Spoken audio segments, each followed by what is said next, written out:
Trágica história de amor. O caso Nenê Romano e Moacir Pisa.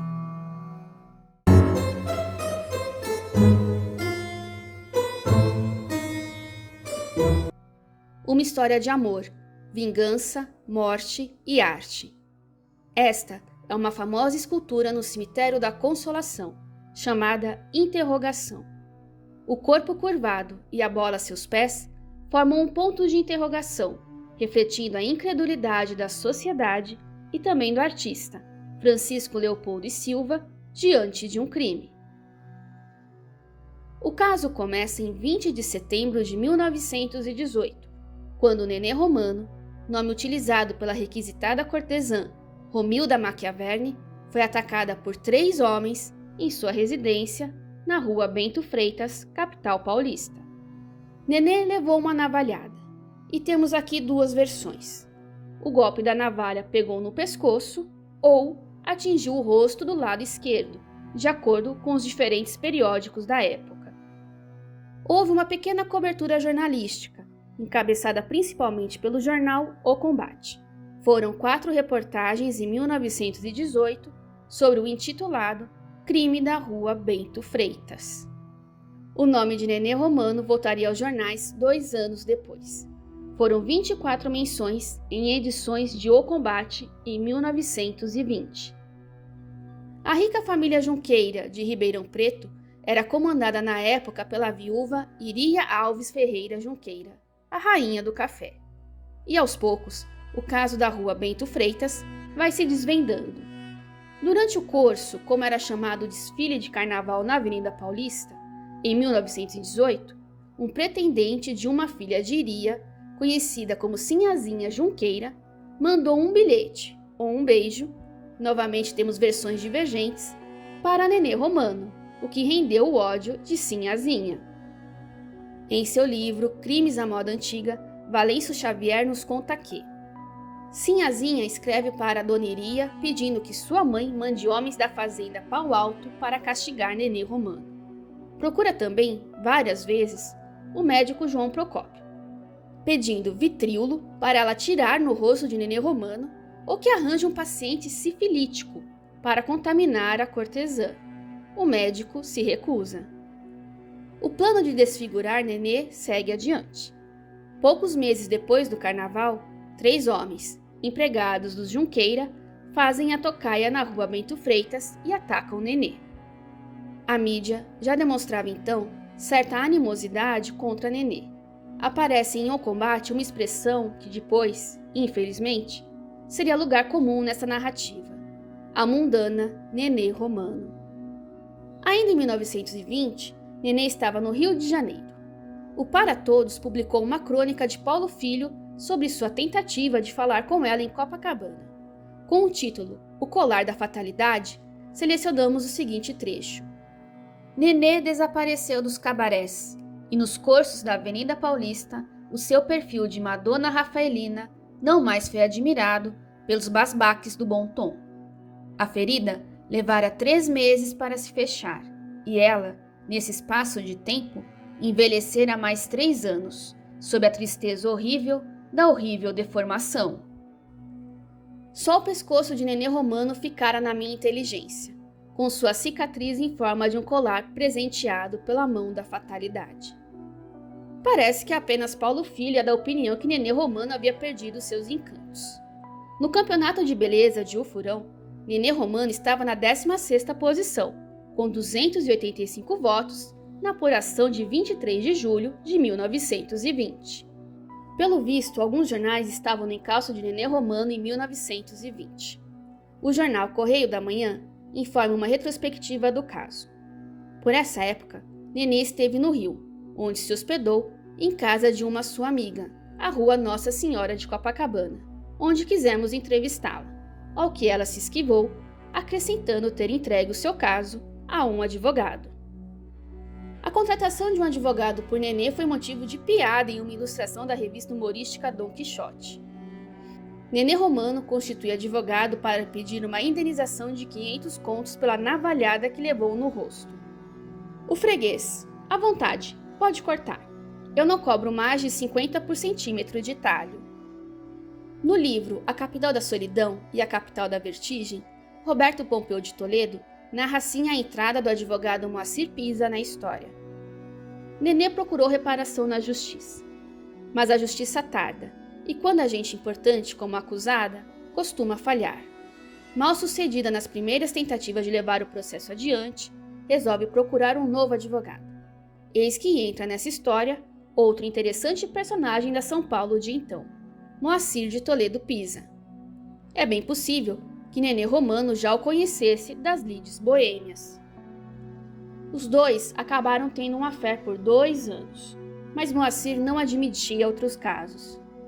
Nenê terminou o relacionamento pouco antes de seu aniversário, em 1923, cansada dos ciúmes de Moacir e temerosa da repercussão de suas sátiras, que poderia afastar atuais e futuros amantes. O jornal O Brasil relatou assim os acontecimentos anteriores ao crime. Na véspera da tragédia, sabedor de que Nenê Romano fazia anos, o Dr. Moacir Pisa quis aproveitar o ensejo para tentar uma nova reconciliação com a mesma. Comprou pela manhã um lindo presente, um faqueiro de prata, que enviou a Nenê Romano acompanhado de uma carta. Lendo a carta e verificando o objeto, Nenê Romano teve um gesto de cólera, recusando a homenagem do amante. Rasgou aquelas folhas escritas de papel e devolveu o faqueiro. O choque que isso produziu no jornalista foi grande. Em 25 de outubro de 1923, Moacir se tornaria assassino e suicida. A tragédia estampou as páginas de dezenas de jornais pelo Brasil. Vamos citar aqui O Combate, de 26 de outubro de 1923.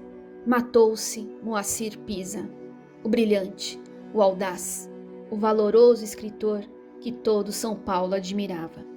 Matou-se depois de ter matado Nenê Romano, a mulher fatal, que tinha um rosto de anjo e uma alma de perversa. Na mesma reportagem temos o relato dos acontecimentos narrados pelo motorista de táxi Faustino Soares. Ontem, pelas 21 horas, recebeu um chamado para ir à Rua dos Timbiras, número 18A, para servir a antiga freguesa daquela garagem, Romilda Machiavelli, vulgo Nenê Romano, de 32 anos de idade, solteira. Lá chegando, encontrou logo a porta de entrada à freguesa. Quando esta ia para embarcar no veículo, apareceu ali inesperadamente o Dr. Moacir de Toledo Pisa, que, chamando-a, disse-lhe precisar falar-lhe. Nenê atendeu-o, convidando a tomar lugar junto a si no automóvel.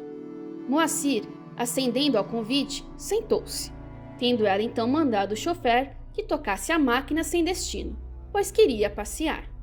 Na ocasião em que o automóvel transitava pela Avenida Angélica, ao chegar na esquina da Rua Sergipe, o motorista teve a atenção despertada por detonações consecutivas de arma de fogo, que partiram do interior do seu veículo. Ao voltar-se para ver do que se tratava, ouviu Nenê Romano dizer: "Ai, Moacir!" Parando o veículo, Faustino viu que o Dr. Moacir, voltando a arma contra si, disparou-a, caindo sobre o corpo de Nenê Romano. O resultado da tragédia do dia 25 de outubro de 1923 foi Nenê morta com 3 ou 4 tiros a queima-roupa. Moacir ainda chegou vivo ao atendimento hospitalar, mas morreu antes de receber os primeiros cuidados devido ao tiro no lado esquerdo do peito. Mas a nossa história não termina aqui, e o cemitério é o nosso destino.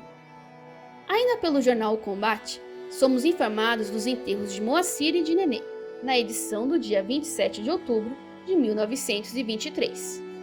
Às 16 horas, começaram os preparativos para a saída do féretro. Foi extraordinário o número de amigos e admiradores de Moacir Pisa, que lhe prestaram a derradeira homenagem, acompanhando-o até o Campo Santo. O cortejo fúnebre era composto de mais de 200 automóveis e carros. O féretro chegou ao cemitério da Consolação depois das 17 horas. O corpo ficou depositado na capela a fim de ser inumado hoje. A cerimônia do enterro realizou-se hoje às 9 horas da manhã. Romilda Machiavelli morreu aos 32 anos de idade. O seu enterro, que se realizou ontem, foi concorridíssimo, notando-se entre as coroas depositadas sobre o ataúde a cesta de flores mandada por Moacir Pisa anteontem. O combate dá mais detalhes sobre o enterro de Nenê Romano. Numerosos amigos da infeliz a rodearam na sala de jantar da casa da família, onde, sobre a mesa, ela repousava em um caixão roxo com bordados de ouro. Nenê Romano trajava uma túnica de cetim azul, enfeitada com rendas de prata, que lhe escondia perfeitamente o ferimento do rosto. Nem um pano preto se via pelas paredes. Às 16 horas, formou-se o cortejo fúnebre que se pôs em movimento em direção ao cemitério do Araçá, onde já se haviam aglomerado a essa hora inúmeros curiosos que aguardavam o féretro. Causava pena ver a preocupação das amigas da vítima, pelo fato de não se achar presente ali um padre que lhe encomendasse o corpo. Como crescessem as lamentações, um dos presentes tomou a si o encargo de fazer uma prece, dando-se assim o corpo por encomendado. De vítima de uma navalhada em 1918, crime encomendado por outra mulher, Nenê Romano tornou-se algoz de seu próprio assassino, 5 anos depois. E ainda vamos mais além nessa trágica história, já que agora é que entra a arte tumular. Em 22 de novembro de 1923, encontramos o seguinte recorte do jornal A Rua com o chamamento público para a construção da obra no túmulo de Moacir Pisa. Monta já a 9.425 contos o total da subscrição aberta, nesta capital, para a ereção do mausoléu do advogado Dr. Moacir Pisa, que contava largo ciclo de relações e amizades nesta cidade.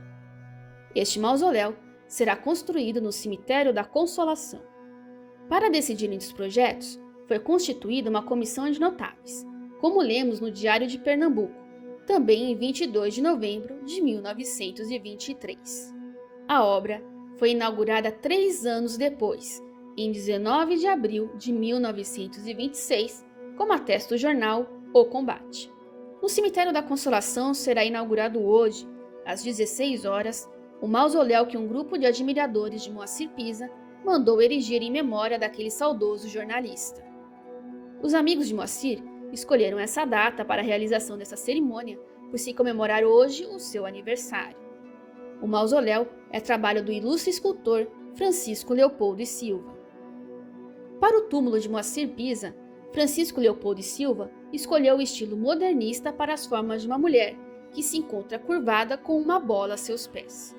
A escultura de granito cinza tem o formato de um ponto de interrogação, por isso seu nome, interrogação. O artista quis passar a perplexidade diante da morte de Moacir Pisa. Importante notar que 3 anos após a tragédia, o suicídio de Moacir Pisa era simplesmente omitido pelos jornais, como vemos na nota de O Saci, do dia 23 de abril de 1926. Os amigos de Moacir Pisa inauguraram anteontem o mausoléu que mandaram erigir sobre sua sepultura. Foi um justo preito, aquele espírito que na terra se distinguiu pela sua altivez e clareza. Mesmo anos depois, em 1931, ainda temos a obra Interrogação aparecendo nos jornais. Mas e o túmulo de Nenê Romano? Paulo Resulti, em seu livro Mulheres do Brasil, a História Não Contada, nos revela o triste destino de sua última morada. O de Nenê passou para outra família. Isso aconteceu pois seus parentes não atenderam ao chamamento da prefeitura para o recadastro, perdendo assim o jazigo. Os ossos que ali estavam, incluindo os de Nenê Romano, encontram-se hoje ensacados, no prédio do columbário do cemitério, junto com as ossadas de outros invisíveis que acabaram relegados ao esquecimento. Mais do que simplesmente contar uma história trágica, este vídeo tem a finalidade de demonstrar como nossa sociedade é machista, ontem e hoje. Esperamos que no futuro, nossa sociedade finalmente pare de culpabilizar as mulheres, vítimas de feminicídio, e honre suas memórias e também seus restos mortais.